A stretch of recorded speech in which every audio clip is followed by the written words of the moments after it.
If you're 62 years old right now, sitting on $310,000 in your RRSP and TFSA combined, you have probably already run the numbers and landed on the same conclusion everyone else does. You are behind.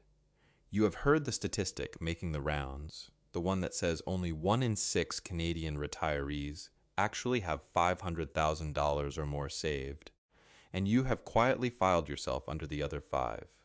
That number is real. Statistics Canada backs it up.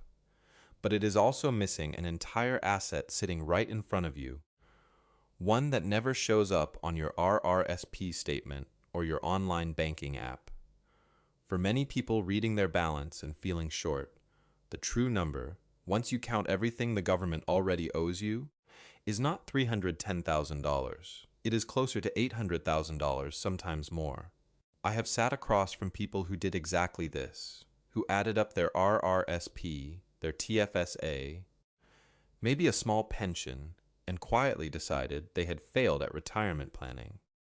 Almost none of them had ever put a dollar value on their CPP and OAS checks. They treated those payments like a monthly allowance instead of what they actually are, a government-backed income stream worth hundreds of thousands of dollars if you tried to buy it yourself from an insurance company. Today, I am going to walk you through the exact math, a method some planners call the 4% rule in reverse that turns your monthly CPP and OAS deposit into a real number you can put next to your RRSP balance. By the end of this video, you will have your own total retirement resource number, the one that actually reflects what you have, not just what sits in an investment account. And if you are between 55 and 65, and tired of measuring yourself against a headline that only tells half the story, stick around and subscribe to the playbook. We build these numbers using the full Canadian picture, not just the scary version. There's a part of that statistic almost nobody explains properly. When Statistics Canada counts who has $500,000 or more, they are only counting liquid investment assets, your RRSP, your TFSA, maybe a LIRA if you had a workplace pension that got locked in. They are not counting the biggest asset most Canadians will ever own, and it is sitting in your mailbox every month disguised as a government check. The average Canadian retiree collecting CPP at 65 gets about $925 a month. Add the maximum OAS payment for someone aged 65 to 74, which sits at $751.97 for the third quarter of 2026, and you are looking at $1,676.97 a month, or $20,123.64 a year. That shows up whether the stock market is up or down. Now comes the reversal most people miss, even after they hear that number. If you wanted to buy that same guaranteed $20,123.64 a year from an insurance company today, using a safe 4% withdrawal rate as the yardstick, you would need roughly $503,091 sitting in an account. That is not a hypothetical. That is the actual present value of the pension you are already earning. You just never see it as a lump sum, so you never count it. This is not an accident of how the math works. It is closer to a choice about what gets marketed to you. The investment industry sells products based on the gap between your savings and some round number like $1 million. The bigger the gap looks, the easier it is to sell you something to close it. Nobody sells you a product for the floor the government is already building under you, so nobody talks about it. There is a real cost to not knowing this number. People who believe they are short of $500,000, when in fact they have already cleared it, tend to make the same defensive choices. They keep working 2 or 3 years longer than they need to. They underspend in early retirement, the years when they are healthiest and most able to enjoy the money.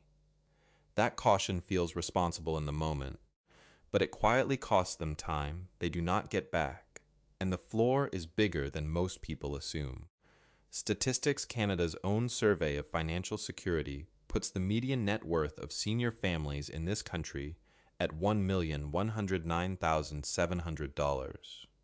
A chunk of that is home equity, some is pension value, and some is exactly this kind of government income that never gets converted into a dollar figure until you do the math yourself. So if you are sitting on something close to $500,000 once you add in your CPP and OAS, why does it still feel like you are falling behind everyone else? That comes down to a second problem, and it has nothing to do with how much you saved. It has to do with when you were born. There's another reason $500,000 feels like a moving target, and it has nothing to do with your CPP or your OAS. It has to do with when that number got stuck in your head in the first place. If you first heard $500,000 as the retirement finish line back in 2006, you were not wrong at the time. That amount, invested conservatively, covered a real, comfortable life. But money from 2006 does not spend the same in 2026. Using an average inflation rate of about 2.5% a year over that stretch, $500,000 in 2006 has roughly the same buying power as $815,000 does today. The number in your head never updated. The prices around you did. I used to tell people that $500,000 was the safe zone. Full stop. I was wrong about that, or at least I was only half right. What I had not fully accounted for was how unevenly inflation hits people after 65. Groceries, home insurance, property tax, prescription co-pays, these have climbed faster for seniors than the general inflation number you see on the news. A basket of groceries that cost $400 a month a decade ago can easily run $560 or more today for the same household, an increase that outpaces the roughly 2.1% long-run inflation figure planners typically use. That is the real trade-off. Nobody names out loud. Anchor your plan to an old dollar figure, and you are quietly signing up to either cut your lifestyle every few years or run out of room faster than you expected, without ever making one obviously bad decision. So the fix is not memorizing a new magic number to replace the old one. It is switching what you are actually targeting. Instead of chasing a dollar amount, aim for a replacement ratio, the percentage of your working income you can actually reproduce every year in retirement, adjusted for what things cost now, not what they cost when you first started saving. Which raises the obvious next question. If $500,000 is not really the target anymore, how do you know whether your specific number, whatever it is, actually holds up? The only honest way to find out is to stress test it against a real situation, not a headline. Meet Mark and Elena, both 62, both about 18 months from their planned retirement date. Between two RRSPs, they have exactly $500,000, which puts them right at that famous benchmark. They should feel fine. Instead, they feel average at best, and quietly anxious most days, because $500,000 sounds like a lot until you imagine it as your only paycheck for the next 25 years. Watch what happens if Mark and Elena treat that $500,000 as their entire fuel supply, which is what most people do without meaning to. They plan to pull 5% or $25,000 a year to top up their lifestyle. Then a downturn hits, similar to what happened in 2022, and their portfolio drops 15% in the first 2 years of retirement, while they keep withdrawing the same $25,000 regardless. Run that pattern through a retirement projection, and their odds of the money lasting the full 25 years fall to around 60%. That is not a guarantee of running out. It is closer to a coin flip they did not realize they were making. Now run the same couple through the other path, the one that actually counts everything they have. Mark and Elena's combined CPP and OAS, using the average payment rates for 2026, come to roughly $40,247 a year before tax. Their actual lifestyle goal is $70,000 a year. That means their $500,000 is not funding their whole retirement. It is only bridging a gap of about $29,753 a year, a much smaller job than most people assume their savings are doing. That gap of $29,753 might mean covering the property tax bill, the car insurance renewal, and a handful of unplanned repairs on the house, not funding an entire lifestyle from a shrinking pile of savings. That distinction changes everything about how hard that $500,000 needs to work. A portfolio asked to produce $25,000 a year, no matter what the market does, is under real strain. The same portfolio asked to cover a $29,753 gap, with government income doing the rest, can afford to flex a little in a bad year instead of forcing a fixed withdrawal through a downturn. Planners commonly use a 2.1% long-run inflation assumption for projections like this, based on the 2026 FP Canada guidelines. For Mark and Elena, we stress test at 3% instead, just to be safe, and the plan still holds. That is the difference between a plan that survives contact with a real decade and one that only works on paper. Mark and Elena are actually in decent shape once the full picture is on the table. But there is still one blind spot that can drain a $500,000 nest egg faster than any market crash ever could, and it has nothing to do with interest rates. It is how it feels to watch someone else's number instead of looking at your own. There's a part of this almost nobody says directly. You can have exactly enough on paper and still feel behind, because the comparison in your head is not against your own life. It is against your neighbor with the $2 million portfolio, or your brother-in-law who never stops mentioning his rental property. I've watched people do this without ever noticing it happening. That feeling has a name. Psychologists call it relative deprivation, and it shows up even when your actual numbers are fine. Someone with $500,000 plus CPP and OAS, covering their full $70,000 lifestyle, can genuinely have 100% of what they need and still feel short, purely because the comparison point in their head keeps moving. None of that makes you greedy or bad with money. It is normal to want more cushion when everything around you feels more expensive than it did 5 years ago. Wanting a $1,200,000 nest egg instead of $500,000 is not a character flaw. It is a reasonable reaction to a real rise in what peace of mind costs right now, not some old benchmark from a magazine article. This isn't about being ungrateful for what you built. It is about noticing that the goalposts moved somewhere along the way without your permission. The actual fix is not to talk yourself out of that feeling. It is to change what you are measuring. Net worth is a snapshot, a pile of numbers on a statement that goes up and down with the market and means very little on its own. What actually pays your bills every month is cash flow, the income that lands whether or not you check your portfolio that day. Once you start tracking what comes in against what goes out, the neighbor's $2 million stops being relevant because it was never the number that determined your life anyway. So how do you actually turn everything we've covered, the hidden CPP and OAS value, the real inflation-adjusted target, the gap your $500,000 needs to bridge, into an actual monthly paycheck you can count on? There are 3 specific moves you can make, starting now, that change how far that money stretches. The first lever is deferral, and it is the single biggest guaranteed return available to any Canadian retiree.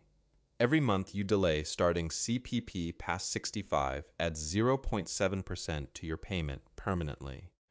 Push that all the way to 70, and you have added 42% to that check for the rest of your life. Take the average CPP payment of $925 a month and delay it 5 years, and you are looking at roughly $1,314 a month instead, guaranteed with no market risk attached to that increase at all. That increase does not depend on a good year for the TSX or anything happening in the news. It is locked in by legislation the moment you start the pension. The second lever is the TFSA bridge. If you plan to retire before 65, before CPP and OAS even start, you need a way to draw income for a few years without triggering extra tax. The 2026 contribution limit sits at $7,000 a year, and money that has been building inside a TFSA for years can be pulled out tax-free exactly when you need a bridge between your last paycheck and your first government check. The third lever is the audit most people never actually do on paper. List your RRSP balance. List your TFSA balance. List whatever equity sits in your home if you would ever consider downsizing. Then add the number we built earlier in this video, the roughly $500,000 equivalent value of your CPP and OAS combined. Put all four numbers on one page. That page is your real total retirement resource, not the partial version most people carry around in their head. Most people stop right there, feeling better, and that is a real improvement. But there is one more piece almost nobody checks, and it matters more than any of the three levers above. It is not about how much money you have. It is about how long that money actually needs to last. According to the Office of the Superintendent of Financial Institutions, in its most recent actuarial report on the Canada Pension Plan, a 65-year-old Canadian man today can expect roughly another 21.6 years, putting him close to 87. A 65-year-old woman can expect roughly another 24.1 years, closer to 89. That is not a guess. It is the same projection the government itself uses to keep CPP funded for decades. That timeline is exactly why the 2008 financial crisis is worth remembering. Retirees who watched their $500,000 portfolios drop and panicked, selling near the bottom, took about 6 years to fully recover their losses. Retirees who had tension like income coming in regardless, CPP, OAS, sometimes a workplace pension, were able to leave their investments alone and ride it out because the monthly bills were already covered from another source. That is really the whole point of this video. $500,000 was never meant to be a sprint fund you burn through in a handful of bad years. Combined with what the government already owes you every month, it is a supplement built to stretch across a marathon that, for a lot of people watching this, runs close to 25 years or more. So if you take one thing away from all of this, let it be this. The 1 in 6 statistic was never lying to you, but it was only ever telling you half the story. Once you add in the real value of your CPP and OAS, most people watching this are sitting on a total retirement resource number well past $500,000, sometimes closer to $1 million, once you count a spouse's benefits too. That number was there the entire time. Nobody ever showed you how to add it up. Stop comparing the balance in your RRSP app to whatever your neighbor claims his portfolio is worth. Compare your actual monthly income to your actual monthly needs. That is the only comparison that ever really mattered. Retirement was never about hitting one magic number anyway. It is about building a predictable life, one where the hydro bill, the pharmacy co-pay, and the mortgage payment all get paid without a second thought, no matter what the market did that week. If this changed how you see your own number, even a little, subscribe to the playbook. We will keep breaking down the full Canadian retirement picture, not just the headline that leaves out half your math.